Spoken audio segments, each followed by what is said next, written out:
Drug doping in sports is a battleground fought by scientists, not soldiers.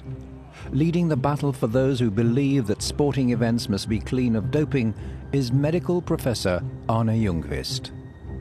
For the last 40 years, Ljungqvist has devoted his life to educating athletes about the dangers of doping, encouraging cooperation between global organizations to control these dangerous practices. Innovation of the standard procedures. Sports events, none more so than the Olympics, are highly political arenas. Ljungqvist is the chairman of the International Olympic Committee's Medical Commission. At over 80 years old, the Swedish professor's mission pushes him to travel the world, the cost of failure being something he can't accept. I would not move a millimetre without his view and without his judgment if ever I was facing a particularly difficult decision. He's a man who, I would say, put his life to help to clean sport and to take care about the health of the athletes. I got astounded by how quick he gets to the point. He understands the generally complex situation and he moves toward finding a solution. Ljungqvist's quest for a dope-free Olympics began far from politics and science. As a young man, his passion was the high jump, a passion that would drive him to the finals of the Helsinki 1952 Summer Olympics. Ljungqvist's years of work were about to be tested in just a few seconds of performance, and in conditions equal to all, or at least that's what the keen athlete thought.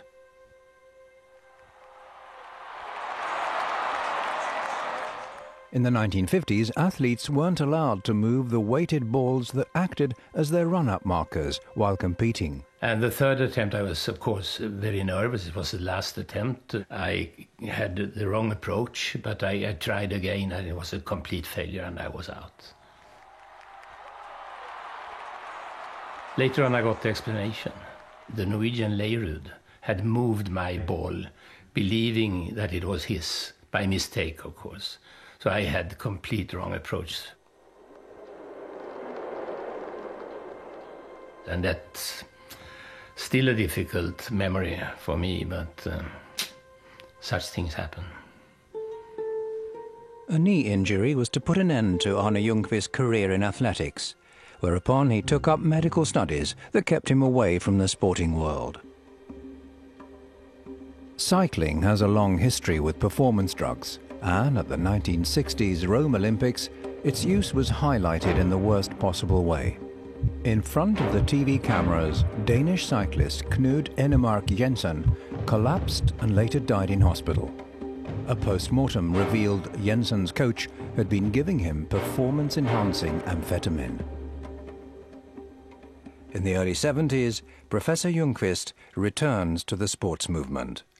Athletes came to me asking for advice, not with respect to training so much, but to what pills they should take in order to become better athletes. And I told myself, with my medical background, what's going on? What's this?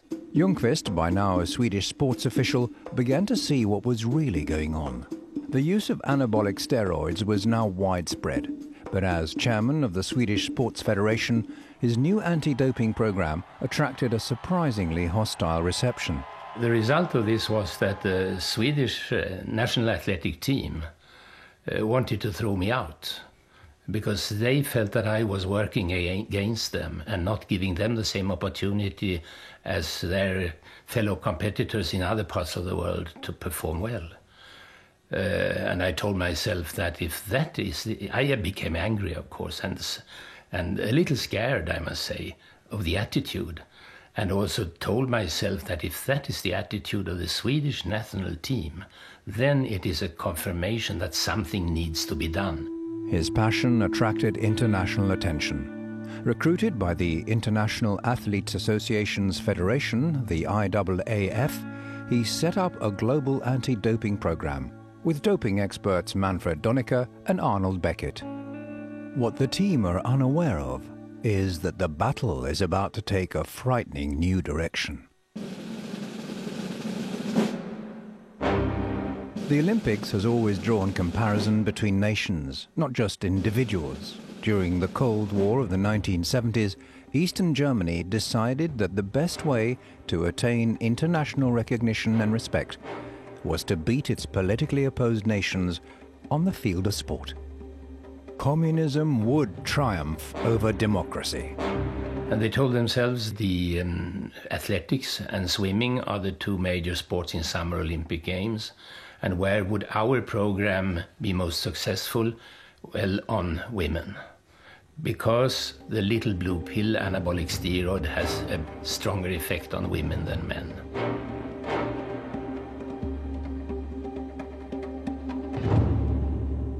I don't think we had a clue that the systematic doping of the GDR was as pervasive as it was. I mean, it involved 10,000 athletes, and if you drew a map, you would see the president and the vice president and then the cabinet and then the regional doctors, and it was a statewide sponsored program.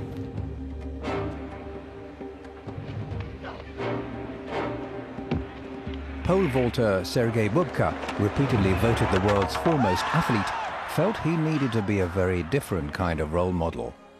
Sometimes I thought, because it was really unpleasant to see and to feel that something done behind some tricky athletes. In this way, to prove it and to do something, I always thought I can do every day the test to show and to send the message that the sport is clean. Desperate to avoid accusations of cheating, the GDR sent Dr. Manfred Höppner, the very architect of the doping program, to work with Ljungqvist to supposedly develop new safeguards. And he had participating in the anti-doping work within my committee, including giving conferences, giving talks, giving instructions how to conduct doping controls, etc. I wonder how he really felt when he did all this and at the same time had a totally different program at home. Well aware of the enemy within, Ljungqvist invited Höppner to his home. Before dinner, the two enjoyed a traditional Scandinavian sauna, a strategy that Ljungqvist hoped would allow the East German doctor to relax more than he'd intended. His tongue slipped a little, and he said that, yes, and in addition, the athletes may need medical support. Well, because they are under such much pressure and efforts are being made that has some impact on the body. But then I told him, but dear me, you are a medical doctor. If you identify something that causes a medical problem for a person, the first thing you do is not to give a medication, but to make sure that what causes the problem be taken away from them. In this case, don't put them under such hard physical strain. Then he scrubbed his head a little, and that's where the conversation sort of stopped. He didn't say much more.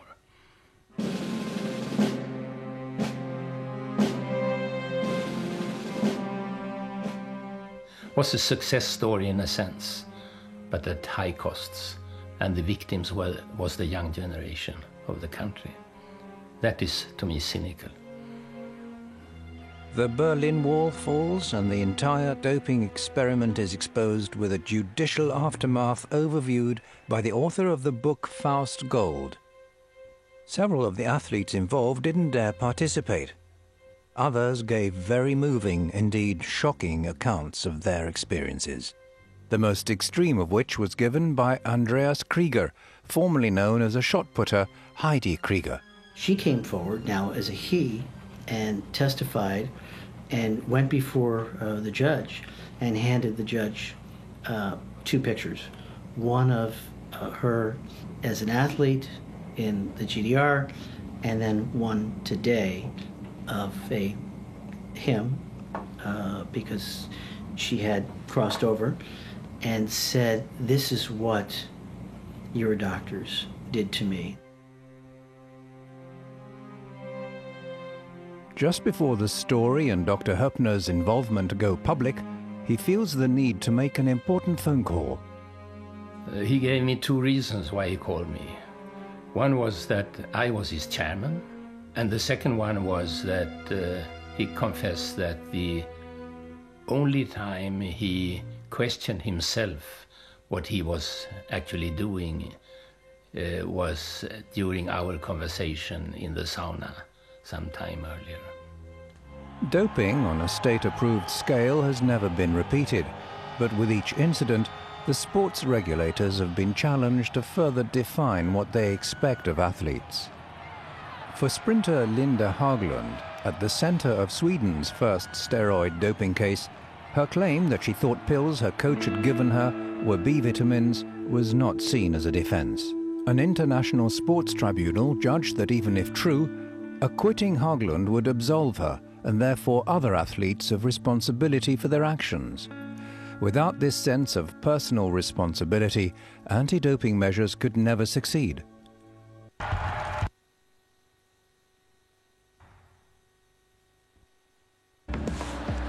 Pressure to succeed was never greater than between two men at the 100 meters Olympic final in Seoul. Would America's Carl Lewis defeat the pretender to his throne, Canada's Ben Johnson?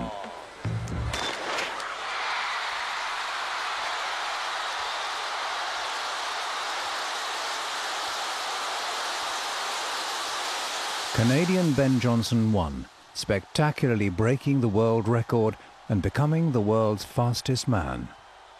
My friend Robert de Gaulle, who was a member of the IOC Medical Commission, was there, and we rotated, and he was actually the person in the lab that looked at the data, and we had dinner that night, and he said, you know, he said, America just won another medal. I looked at it, I said, what are you talking about? So in the evening, my wife and I came back from dinner. I noticed there was a scrap of paper under the door, believing it was a message, of course, from someone, very normal. But my wife probably saw that I reacted in some way and asked what was that. We could look at the sample and we could tell that this was not the first time he had used it, that he had been using it chronically. And that was an important point. So the message I got was that Ben Johnson had tested positive for steroids, stanozolol. Johnson failed to show up at the hearing, his spokesperson claiming that the dope testing procedure wasn't properly conducted. Johnson was nevertheless found guilty and was stripped of his medal and his world record. Disqualification of this competitor from the games of the 24th Olympiad. The Olympics stood still. That taught us right away that steroids were big and important in not just the weightlifting sports, but in track and field. Attempting to deal with the repercussions, the Canadians initiated a special court hearing to investigate the game's testing procedures. This was, in their words, to avoid the same mistakes in the future. I noticed quite quickly that the strategy from their side was to accuse the sport organizations, international sport, for not having taken the necessary action against doping, and thereby indirectly making it necessary for the Canadian athletes to do the same as others were doing, namely dope. And that, to me, is a traditional but very poor, very bad excuse. Others are doing, therefore we have to do it, etc. And also very unfair. I felt very unfairly treated, I must say, because I tried to explain to them how serious IF had been taking the fight against doping under very, very difficult circumstances. So I was actually a bit both disappointed and angry with the behavior and the attitude that they took. And in particular, when they started to say that accusing seriously us for not having taking the necessary action against their neighbors south of the border to USA. But did the Canadians have a point? Was Johnson the only one who'd been caught, the other athletes, including Lewis, perhaps managing to get away with different doping regimes? Later on, rumors start circulating about Lewis and the substance ephedrine, a substance often found in medications against the common cold, but which in low doses lacks enhancing effects, and at the time wasn't prohibited. But this matter came up years later in order, I believe, to try to discredit Carl Lewis and perhaps some other athletes, which is unfair because they were never a doping case, which I can confirm. I was part of the evaluation. The complexity of anti-doping procedures had opened up Ljungqvist's team to criticism. Global standardization was essential.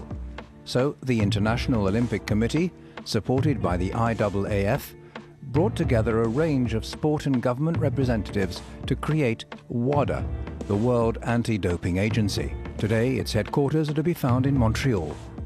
Our first issue that we were asked to address was find a document that could pull all of the regulations from all the sports and all the countries of the world and put it into one. Harmonise the rules, develop a one-size-fits-all so that we can all understand, whether we're an athlete in China or an athlete in Chile, what the rules are and what will happen if I break them. The WADA code was the result. A harmonised set of anti-doping rules which must be upheld by all sporting bodies wishing to qualify for the Olympic Games. The code also incorporates a set of international standards that are more flexible but also more specific. For example, they include a list of prohibited doping classified substances that's updated annually.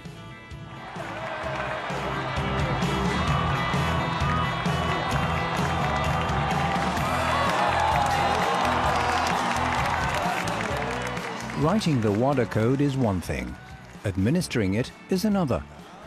Every winning athlete is tested after a race. Others may be tested if they're either suspected of doping or picked as a random deterrent. A urine sample must be provided, which then is divided into an A and B sample. If the A sample shows as positive for a banned substance, then the athlete may request the B sample to be tested. If B is clear, they may be cleared of a doping charge. Athletes will choose a collecting vessel, is going to the toilet with an accompanying person who has the duty to observe the sampling directly under visual control so that nobody can cheat. Athletes willing to cheat the competition are also willing to cheat the testing. Even watching someone give a urine sample is no guarantee that what is coming out of their body is actually theirs. We have examples from, for instance, the Athens Olympic Games, where it became pretty clear to us that some athletes had been producing other people's urine by a sophisticated machine with a bladder of that person's, the other person's urine introduced into the rectum of the athlete, and through a catheter that urine could be voided as a urine sample. Legitimate samples are now sent to any of the accredited doping labs around the world. As with all science, impartiality in cataloguing and processing is vital. So we have here the section in the lab dealing with the reception and sorting out these samples. Different samples received from different organizations. So we never know who the athlete is. We only have coded bottles. Urine is very complex matrix. Everything you ate, snored, put on your skin, the normal body work will be reflected in your urines. Like code makers and code breakers of World War II, WADA's researchers attempt to unravel the latest tricks of their opponents. Detection technology has come a long way since the 70s. So basically what it allows us to do is to detect something that an athlete could have taken a month ago. While with the previous system we were only able to detect it for a couple of days. But it's useless if the urine samples or blood samples that we have to test for are just collected at a time where the athlete, the doper, was not doping. Then we've got a category which we call out-of-competition testing, which is unannounced, no notice, testing of athletes, many of whom have given their whereabouts for that purpose so that we know where they are. It affects our lives quite a lot, actually. We have to report 1 hour every day where we are, so they can come and test us. Mostly I like it because it's great that we can show people that we are clean and that we are always available for testing. But still it's also a little bit scary. Athletes have to report their whereabouts 3 months in advance. If they're found not to be where they say they will be on 3 occasions, then they'll incur a doping offence, suspending them from competition for up to 2 years. So what we're doing now is seeing how effective these programs are. Are we, in fact, getting the cheats that we're trying to get through using what we have to describe as invasive techniques? I mean, it's invasive of privacy. It's a normal, what you would say, a breach of one's human rights. Maybe have a small surgery and put a chip under the skin, or maybe have a keychain with some kind of, I don't know what they need, GPS or something, so that they can track us. So then we don't have to have the responsibility to always change if our schedule changes. They can just look us up on a map and see where we are. Interesting ideas, and not ideas that you reject out of hand straight away, but you've then got to run them by things like privacy, proportionality, to make sure that putting something into your body is proportionate to what you're trying to check on, and issues like that, including all your other human rights, to say, is that warranted? Is it really necessary? And it comes back to the issue of saying, is the whereabouts program effective? If it is, then you've got to say, is that a better way of doing it?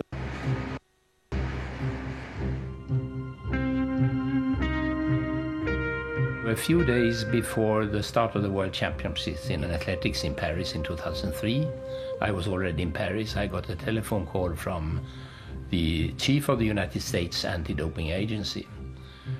And he told me that he had a hot story to tell me.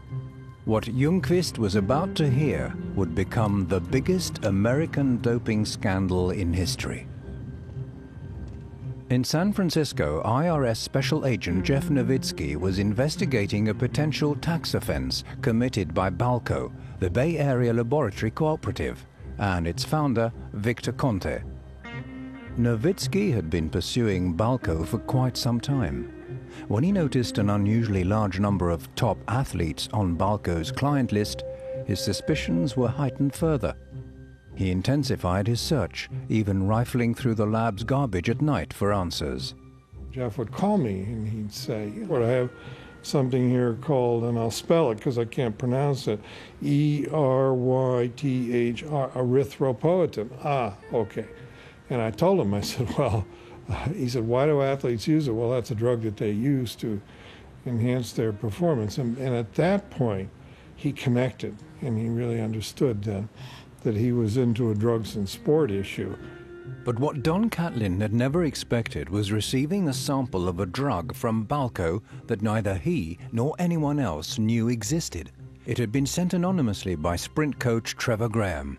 When we finally figured out the code, we had it. We just knew it was something we'd never heard of before. Nobody had ever made it before. Nobody had ever read anything about it. And it came out of Balco, and we were just flabbergasted. U.S. anti-doping head Terry Madden now reached out for help as he realized they were dealing with a scandal that could be about to engulf some of the world's most respected sports figures. But it truly came as a shock.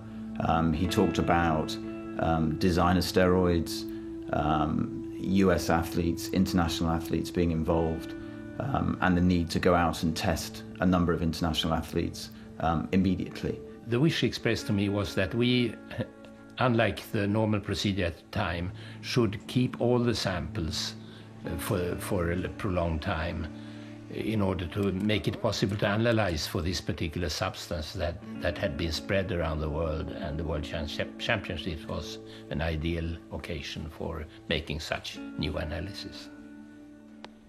Madden's fears were proved correct. Many athletes listed as Balco clients tested positive for the anabolic steroid tetrahydrogestrinin, nicknamed the Clear. The UK sprinter Dwayne Chambers was one of those caught using the new drug. Yeah, I was scared. I was just scared. I was thinking, oh, just constantly. I never felt happy at one stage. The only time I felt happy is when I won, but once I got home, I was thinking, this is not going to last forever. And it never. Nothing in life ever does anyway, especially when you're doing it the wrong way. Fears of not succeeding, of not being the best, were too much for others. Sprinters Marion Jones and Tim Montgomery and American footballer Bill Romanowski were all disgraced. Baseball star Barry Bonds was the biggest upset of all. Barry Bonds was making this march towards the home run record, which in America is one of the most hallowed records in all of sports, the career home run record. It was held by Hank Aaron. The only reason he was approaching this record is because he'd used these drugs. Mark Fainer-Uwada and Lance Williams chronicled the Bond scandal in the book Game of Shadows. The journalist believes that Bond's downfall was pivotal to the public's feeling about drugs. And so what you saw was, in some cases, total denial from sports fans who didn't want to believe it, who didn't want to think about it, to fans who were very upset and felt like they'd been cheated. And then a middle ground of people who sort of, thought there was something wrong with it, but also understood that athletes were different than the rest of us, and that if they needed these drugs to perform at the level they wanted to be entertained by, then they were going to have to take these drugs. So the reactions were all over the map, but I think the biggest thing that happened as a result of Balco was just widespread awakening. It was like a big eye-opening, I think, for sports fans, particularly in the U.S., who just, I don't think, really had a clue about exactly what was happening. The Balco scandal helped to push concerns about doping in sports to a global level. Changing laws to enforce regulations country by country is a slow process. So the anti-doping movement turned to UNESCO. Part of the United Nations, UNESCO's broad brief to harmonize societies through culture, science and education made it the natural choice to create an anti-doping convention. We expect the member states to also implement this convention, which means that they should align their own rules and regulations in line with the WADA code and make it a rule, a law in their countries. The WADA code clearly defines practices and punishments, and yet the ability for sport to attract global audiences entertained by feats of glory draws huge financial interest. Money and media groups are strongly connected in sports, both of them selling dreams and products to the public. And if the fans aren't seeing their heroes perform, then money isn't being made. The NFL is just $1 billion industry that is huge, and we feed that by covering it. And we do that because fans are wildly interested in the sport, despite stories about guys possibly doping, despite increasing stories about head injuries and the possibility that the sport causes brain damage. Fans want to see the game. I mean, they just love it. And so, as long as that's the reality of it, TV networks are going to keep covering those sports. Exceptions to this attitude are rare. But during the 2007 Tour de France, when the German cyclist Patrick Sinkowitz tested positive for testosterone, the German TV channels ZDF and ARD immediately ceased live coverage of the race, packed and went home. Sports correspondents can face a serious dilemma. Evidence for drug doping is hard to obtain, yet sometimes the roar of rumor is too hard to ignore. In 2002, skier Johan Muleg's 30-kilometer attempt for gold in Salt Lake City was just such a moment. Suspicion was everywhere. For me as a commentator, it was the most difficult situation I've been in. Jag visste själv att vara bra form på en fristilsträcka så var det nog kanske ingen som kunde slå mig. När väl starten gick vid första loppet så tog det inte många 100 meter eller kilometer innan jag märkte att det här var någonting som inte stämde. There was so much accusations outside of the competitions against Johan Muleg, very open accusations. Jag var den som hängde på längst av alla konkurrenter och min inställning var hela tiden att jag kommer aldrig släppa. Jag ska aldrig överhuvudtaget släppa. Det här är mitt lopp. Jag ska vinna. Men efter första varvningen och en bit in på andra varvet så kände jag att det här går inte. Muleg had won the race with a surprisingly strong performance. and though he did pass the doping test, it was under suspicious circumstances. Mühlegg had urinated prior to the doping test, and by the time he was tested, he drunk such massive amounts of water that the sample was deemed invalid. People here around me, they whisper, Johan Mühlegg, doping. What do you say about that? I think you said people are crazy. They must come and go with me for training, and so they will see. The testing team turned to Professor Ljungqvist for advice. So I said, keep him for an hour or so and make a new sample. And after an hour or a little more perhaps, they called me again and said the situation is the same. So I told them, well, okay, let him believe that everything is okay then and release him, and we'll take him later, which we did. However, after having later been found guilty of using dope and stripped of the gold medal, Johan Mühlegg was reduced to the ranks of just another sad cheating athlete. The struggle, I think, for a lot of sports writers always has been, you're covering these athletes. You know, you need to write about them on a daily basis and the games that they cover, and you don't have time to investigate. You worry about your access and all of that. Some athletes do not want to answer questions about doping at all. I can understand that they do not want to answer questions about other athletes, but I think that every athlete must have an opinion about doping, and I don't see why they couldn't answer questions about that.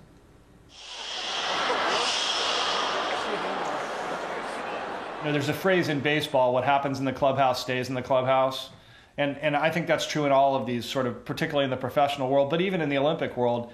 You know, I think there's an insular kind of feeling for the athletes about, this is our place, this is our world, we're not going to tell on anybody else, we're not going to talk about what anybody else is doing. That's regrettable, because we do need role models. We need current athletes who can say, this is a good thing that's going on. But I think, and this is based on my experience as an athlete lawyer, an athlete agent, reluctant to get involved in that.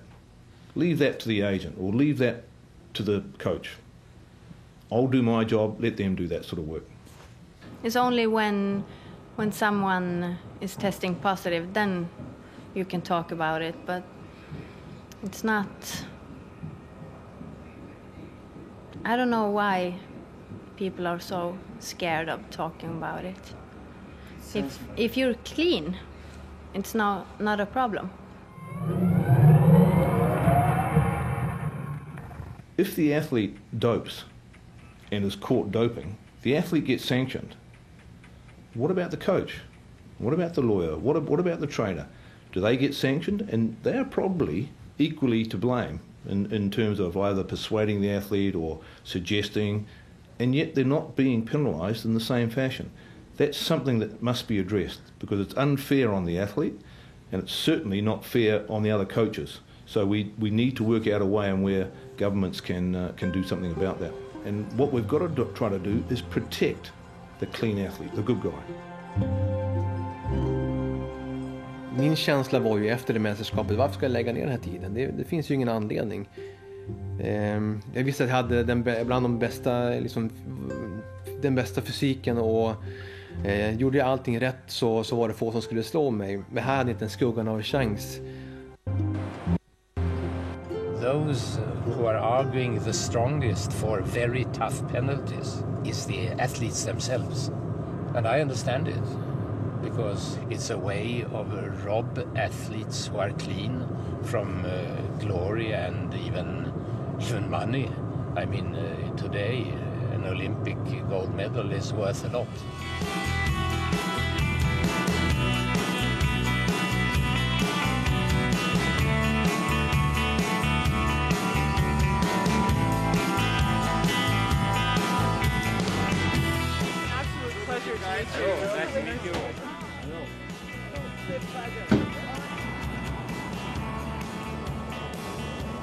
Governments and the international sports organizations share a common view of the doping issue. But what about the general public? I think 5% would be for doping. I think the general public are really against it. I don't know, I guess it would probably be 80 against doping and maybe 20 for it. 70-30. No, I'd say 65-35 to ban it. I say no, but I'm also on the line a little bit, so there might be about 15% in there that's kind of like me. It would be fun to watch. A Facebook poll asked the very same question. According to Michael Chong, the results are a wake-up call for the regulatory bodies. 25% of the people who responded to the survey said that they felt that it was okay.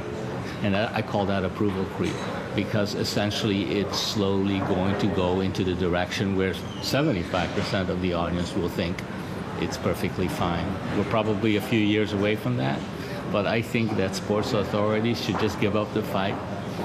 They should just allow athletes to take whatever they want. They're not just affecting the top-class sports person, they're affecting the fan, they're affecting the kids who go to the local gym and are offered steroids. They're affecting kids at high school who have people standing outside saying, take this and you're going to look better. You're going to be attractive to the girls or to the boys. And those sorts of things are societal issues. How do you stop it? How do you stop it when professional sports is tied to performance, and in the name of the chase of the euro and the dollar, anything is okay? I think the first thing that any kind of pro-doping perspective or agency should do is be honest about what sport is all about. And it seems to me that sports at some point in the past were about amateurism and certain values that I think no longer apply to sports. Andy Meyer is considered controversial in the world of sport. He supports the idea of a pro-doping agency and believes that the established approach against doping is out of step within sports. Today it's about training, it's about preparation, it's about scientific readiness for competition. And it seems to me the first thing that has to be got right is the principles on which an anti-doping or pro-doping policy is based. I prefer to call it a performance policy that espouses the kinds of values that I'm describing, to allow athletes the freedom to pursue performance-enhancing technologies whilst maintaining a degree of safety within that, and a responsibility within the sports industries to develop new forms of technology that athletes can use. The advocates for that position have to make a choice. Some of them say, well, yeah, there are drugs that are dangerous, so we'll still ban those, but we will permit the safe drugs. The other path is we'll permit everything. For 30 years, Dr. Thomas Murray has studied ethical issues relating to medicine and biology, including the use of performance-enhancing drugs. Well, if you do take that first path, and you say we'll continue to ban some, but we'll permit others, you haven't gotten rid of any of the things that you've objected to. You'll still have testing, you'll still have the whole sanctions and such that they don't like, but now they'll have athletes using some drugs, and here's the wrinkle. Athletes will immediately not only willingly use the drugs that you've now said are permitted, they will actually feel compelled to use them. So now you say you're permitting some drug use, you're actually requiring it. For anybody who wants to be competitive will not have to use it. Not only that, but the athletes will quickly use all the drugs you say are okay, and then they'll search, some will continue to search around for the next drug that they can add on top of the permitted ones to get the advantage again. So you've made nothing better. You've just required everybody to now start using drugs that at this point people don't feel obliged to use. But you still, the arms race in drug use will continue.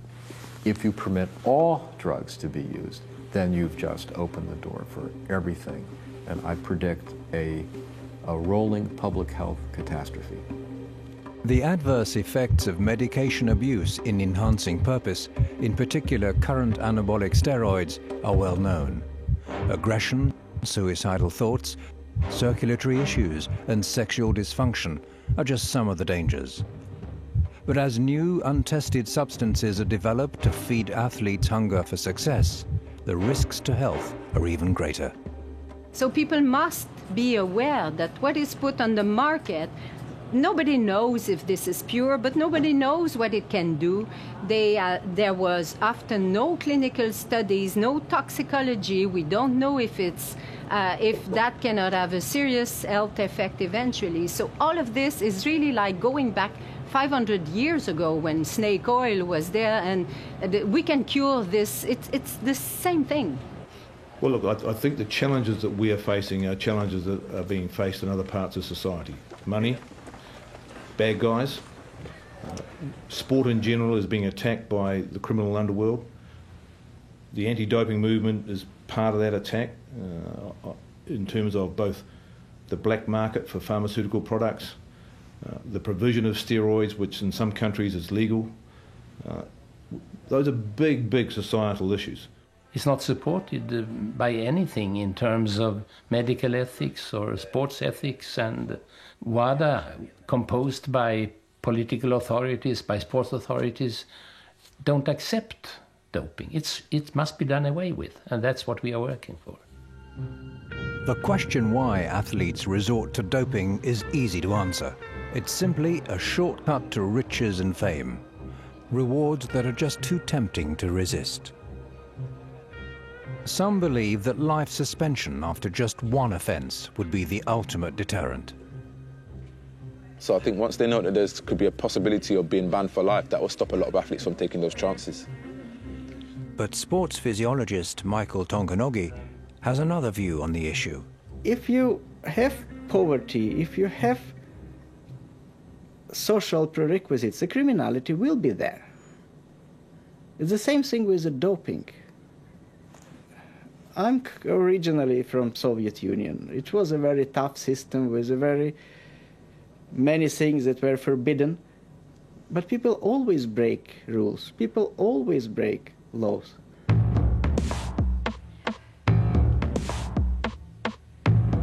In order to really eliminate doping as a phenomenon, we have to operate on the moral aspect of it.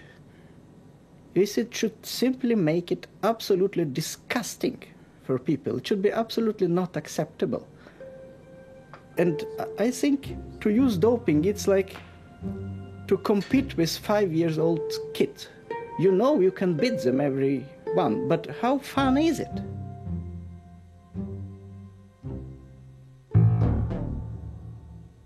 Controversial bodybuilder Greg Valentino says that he hasn't suffered from any side effects despite using steroids on a regular basis.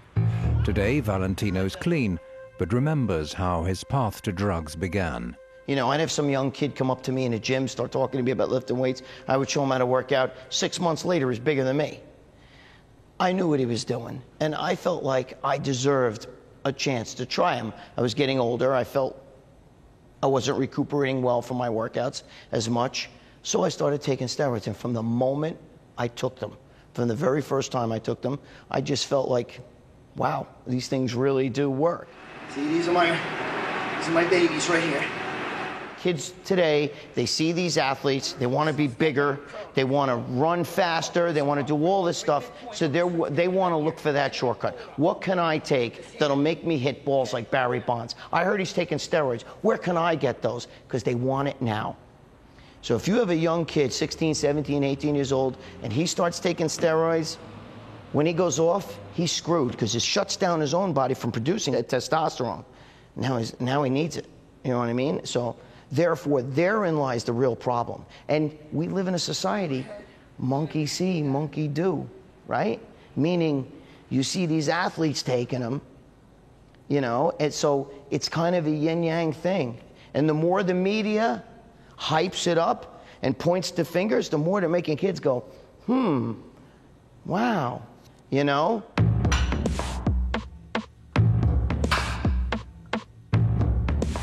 And then you realize that in our society, supplements, medication, injection, surgery is there. So at a point where they just brainwash us. So you cannot age, you cannot try to cope with the difficulty in your life if you're not having a pill. So we are enhancing society, and it seems likely that we'll accept genetic enhancement as well as drug enhancement, because it's part of what we are. The Ted Friedman Gene Therapy Lab in San Diego gathers both their results and the latest genetic research from around the world. Questions about the application of such research are always present. There is the general long-term ethical and moral question. do we want to do genetic enhancement? Do we want to improve ourselves genetically as a species? And I'm not wise enough to know the answer to that, but I know that it's a difficult question. In the short-term question of sport, I would say the chances of doing harm are much greater than the chances of doing any good or improving, enhancing performance. The consequences of genetically enhanced performance could be deadly. However, the use of similar technology already in use may be the key to stopping it. The biological passport, a type of genetic signature for each athlete, promises to make drug detection methods more powerful. That it may be used for the future detection of gene doping by identifying the right gene markers, whether in urine or in blood. So it opens the door. That is why it is called biological passport and not blood passport solely. In many cases, traditional detection methods cannot find the drug that's been used because it disappears, it's unstable, it goes away. But it does its work, and its work is to change the way other genes are expressed. That if you treat a person or an athlete with a given drug, that it has all these sort of secondary changes become a signature for that specific drug. And we have genetic tools that will find how every gene in the body, all 25,000 genes, is responding. So that's the genetic signature idea. New technologies need new procedures, and that now includes the collection of blood. All those people participating to the competition are controlled, and they are providing the blood, 3 tubes each, and this is really, let's say, the first time ever in sports that we did that. At the World Championships in South Korea, one of the athletes' 3 blood samples are checked directly, while the other 2 are sent to a lab in Lausanne. Here, further analysis takes place, adding to a wealth of genetic data. They are in these red boxes here. They are still closed, sealed, and we have to open and analyze all the samples. And in the same room we have, you see, Beijing here, 2008. We have Athens there, Singapore, Vancouver, Torino. All the samples from the IOC are kept 8 years in this cold room. Athletes' samples are now stored for 8 years, making it possible to convict doped athletes retroactively when new detection technology becomes available. Blood doping, often using the substance erythropoietin, or EPO, is just one way to alter athletic performance. There are different types of blood doping. Of course, we know blood doping with EPO. You take EPO, it's increasing your red blood cells and increasing your endurance performance. The other type, which is certainly the most used today, is the autologous blood transfusion. They take some blood out of their body, they store the blood properly in a fridge or in a freezer with a proper preparation, and some days before big competition, they re-inject the blood into the body in order to dramatically increase the number of red blood cells in your body and to increase your endurance. This is why we are using the blood passport. We are checking really carefully the changes in the biomarkers.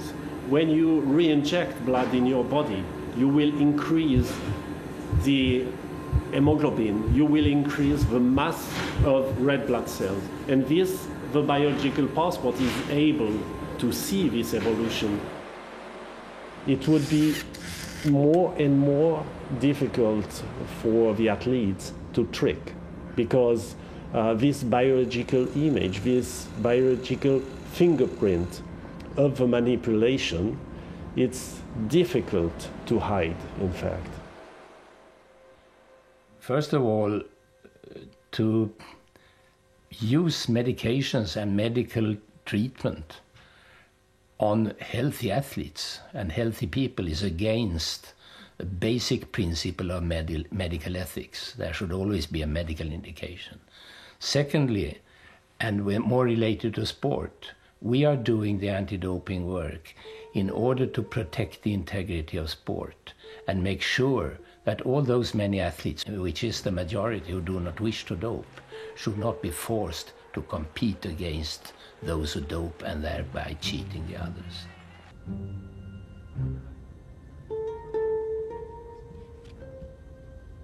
To me and many others, the charm of competitive sport is very much when the unexpected happens and you applaud this, and that is fascinating. And it is sad if such unexpected events should be surrounded by suspicion and questions of credibility. Then it may ruin the mere essence of competitive sport, and we must make sure that that not happens. Particularly sport for all and sport for youth is an essential part of social life in developed societies. To promote the healthy lifestyle and to create healthy young people and elderly people as well. It's in the interest of sport, certainly, but also in the interest of society to make sure that we do away as much as we can of the evil of doping.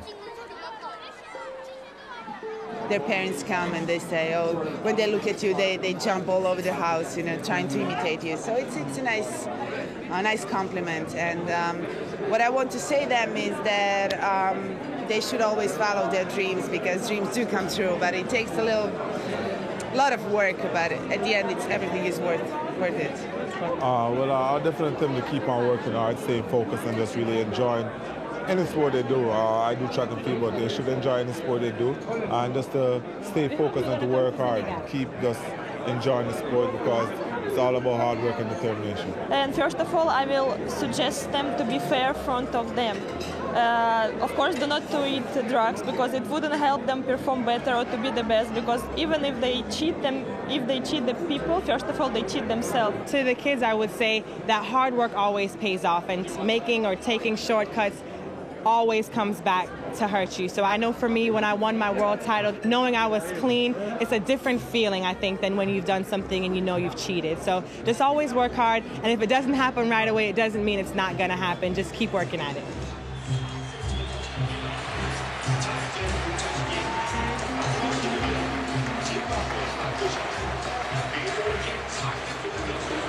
I'm not expecting so much of enormous results like world records and the like.